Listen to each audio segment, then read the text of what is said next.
Tinanong namin ang aming Twitter followers kung ano ang kanilang opinion kaugnay ng pananaw ng mga eksperto sa batas na payagan na ang same-sex marriage at divorce sa bansa. Pabor daw rito si Art John Agapito. Anya, panahon na para tugunan ang mga isyong ito na matagal na pinagdedebatihan sa lipunan. Ayon naman sa tweet ni Party Rocker Awesome, mahalagang talakayan nito para maprotektahan ang ari-arian at matukoy ang mga serbisyo tulad ng health insurance ng mga magkarelasyong homosekswal.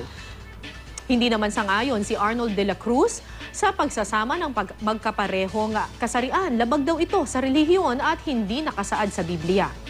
Si Margo A. Dawe hindi naman pabor sa diborsyo. Kawawa raw ang mga bata at posibleng dalhin nila ang epekto ng paghihiwalay ng kanilang mga magulang hanggang sa kanilang pagtanda. Si Jansen Paulo naman na naniniwalang hindi dapat ipasok ang relihiyon sa usapin ng batas. Anya, pantay-pantay ang sinuman sa mata ng batas.